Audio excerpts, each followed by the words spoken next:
So to officially start this afternoon's forum, may I request everyone to please rise.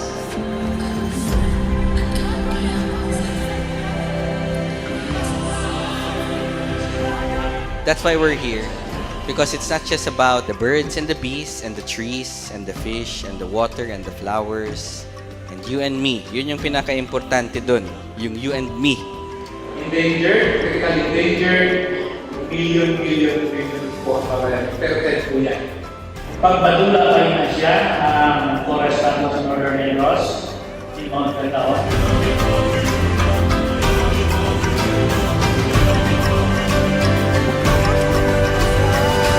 Bacolod is the capital of Negros Occidental.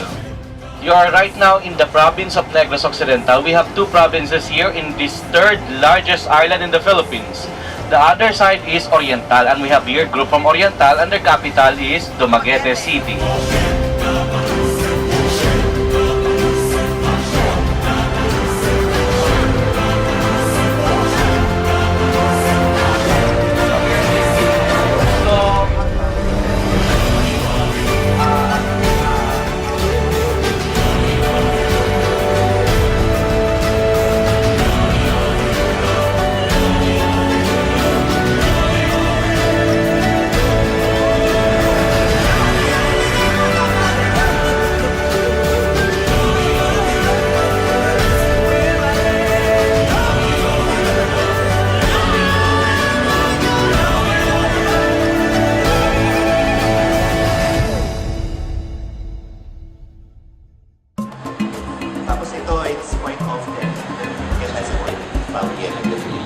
The Wild Bird Club of the Philippines was approached by the Negros Occidental Provincial Government to host the 11th Philippine Bird Festival because they wanted to highlight the unification of both Negros Occidental and Negros Oriental into one region known as the Negros Island region. This is to highlight their love for nature and to specifically showcase the wildlife that they have in both provinces. We want to literally infect the people to watch birds as a sort of guarding the environment. We hope that the Wild Bird Club of the Philippines has imparted the message through the love of birds.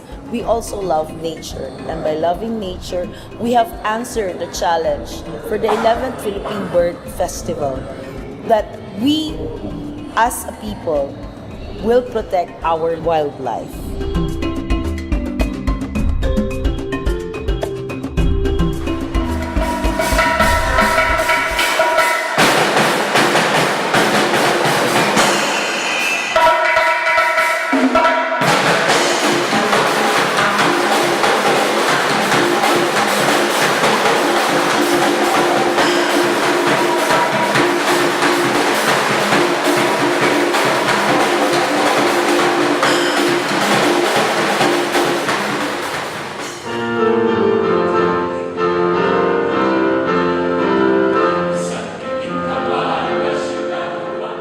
I am glad that the bird watching is gaining ground here in the Philippines and the number of bird enthusiasts is increasing.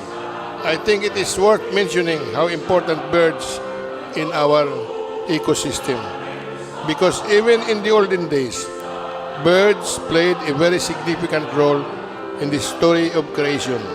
Birds are God's greatest planters. They eat fruits, but they scatter the seeds everywhere. One of our biggest thrusts is to instill a love of nature among the youth, especially because it is the youth that will see the need for nature, and when they love nature and when they wish to see more birds are the people who will ask that forests be conserved.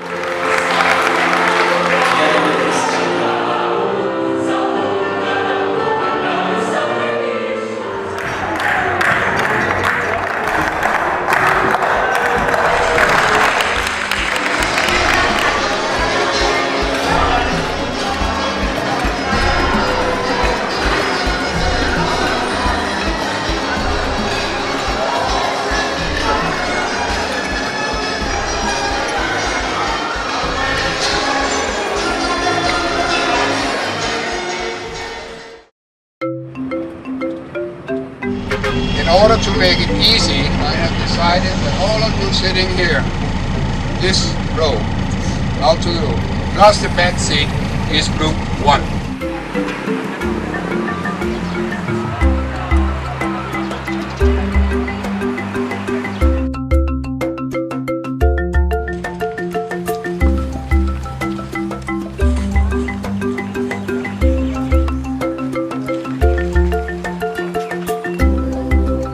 One of the things that my Filipino colleagues and the Filipino people are very proud of is that it hosts 20 species, which has a world population of about 650 adult individuals.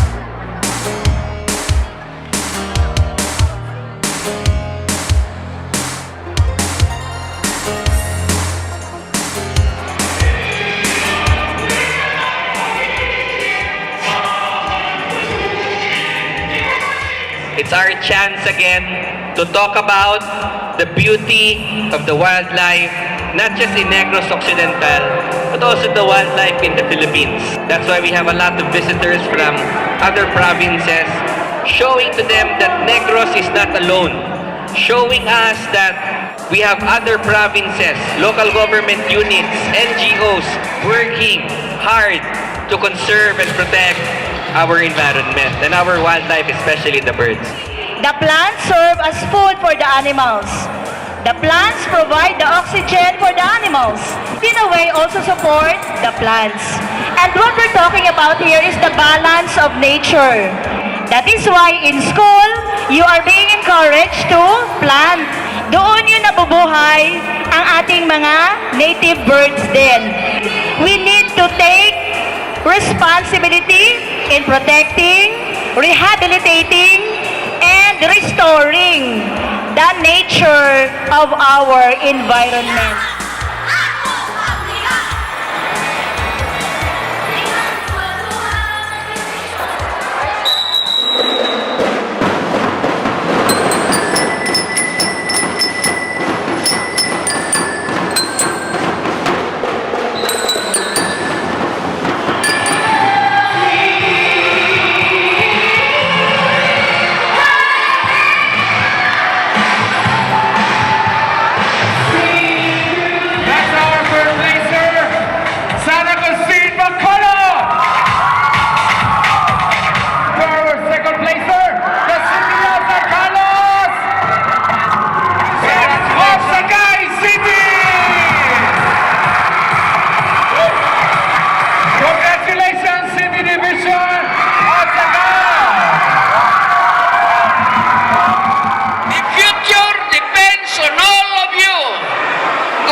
So hornbills in general belong to one big group.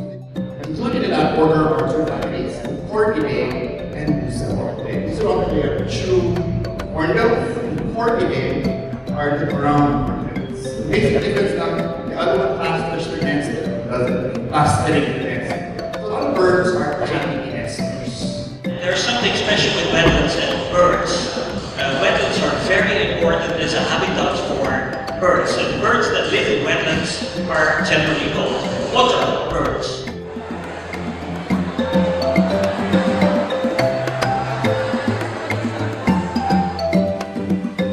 What were our forests like years ago? We can say that wildlife was majestic, marvelous, and prime.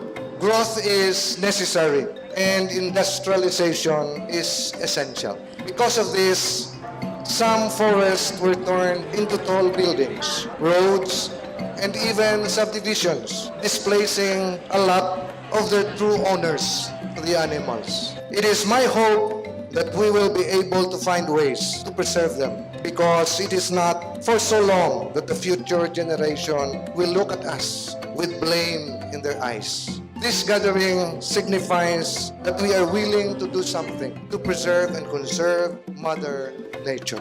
Bacolod City, a highly urbanized city. And yet, in spite of being urbanized, there are areas also where the sizable areas of forest land are still be found. Some people have taken this for granted. 20 years ago, we started talking about bird watching, talking of what kind of products that we can promote in the country. And in Bacolod City, there are still coastal areas that are frequented by migratory birds.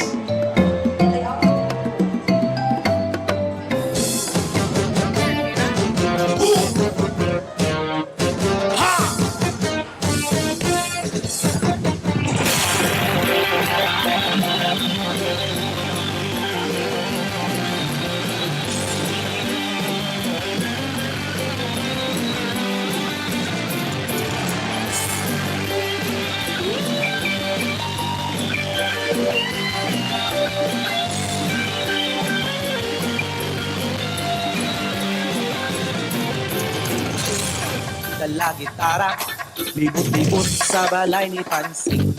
Ay Pansing, gawa-gawaha, si Usting nagaharana.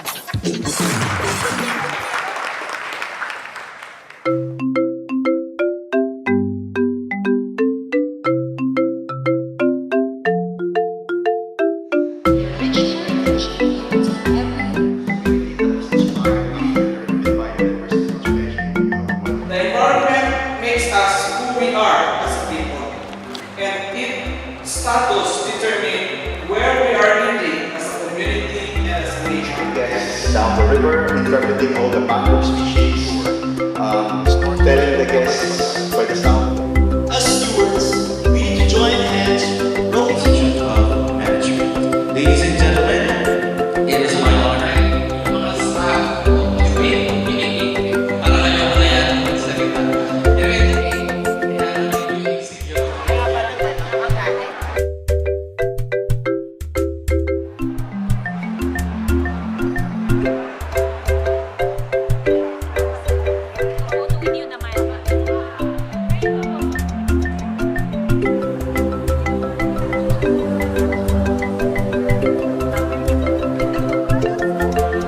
Thank you for coming to the Philippine Bird Festival and for attending the Bird Talk. We have three very good speakers. The first speaker is Godfrey. He's a biologist based here in Bacolod. He will talk about bird watching 101. The second is Mr. Arne Jensen. He's a Danish ornithologist. He'll talk about the healthy wetlands, healthy birds, and healthy people. And then we have Christian Perez. Christian is a Frenchman. He's going to share with us historical illustrations of birds of Negros. How to do bird watching. So first, ano ba needed?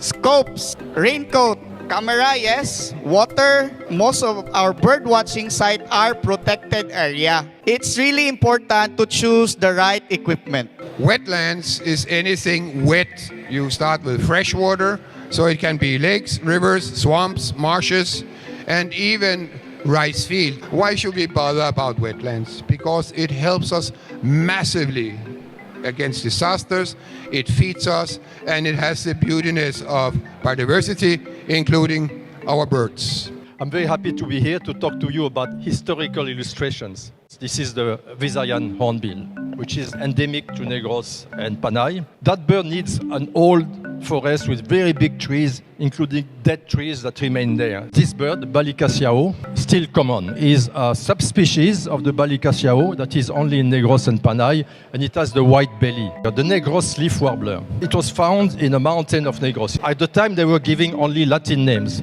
So the name here is Cryptolopha nigrorum. The important thing here is Negrorum. Negrorum in Latin means from Negros, the Negros bleeding heart. The bird is fairly common in the woods. People could see it at the edge of the forest. It was coming out of the forest to drink in the rivers, and now it is critically endangered. It's illegal to kill any bird, any wildlife, anywhere, anytime. Do not engage in a pet trade. Do not buy, do not sell, do not keep wild birds in cages, do not take the eggs. And finally, and very important, do not destroy the habitat. The students came despite the weather, and yeah, it was a great experience to give a lecture to these students who doesn't have a clue on the Isabella Oriole, but were very interested in what we're doing. The most important thing that they can take away with that is when they conserve the habitat, the forest, not only does the bird or other wildlife benefit from the conservation of this forest, but also the human community, the local communities that depend on the forest for resources, especially water, non-timber products, and basically their livelihood and their sustenance. Sa lahat po ng hindi pa alam kung gaano kayaman yung ating bansa sa biodiversity, ito po yung katotohanan na mayaman yung ating bansa sa mga ibon, sa mga iba pang yamang hayop, yamang dagat. Tapos po, ito po ay nagsisimbolo lamang na tayo ay maging aware po at dapat po tayong konserbahin yung ating mga yaman nito dahil po ito ay napakahalaga sa development po ng ating bansa. For everyone, let us conserve our Mother Nature. Let us do what we can do to nature, not just what nature can do for us people. Let us go hand in hand together in caring for God's creation po.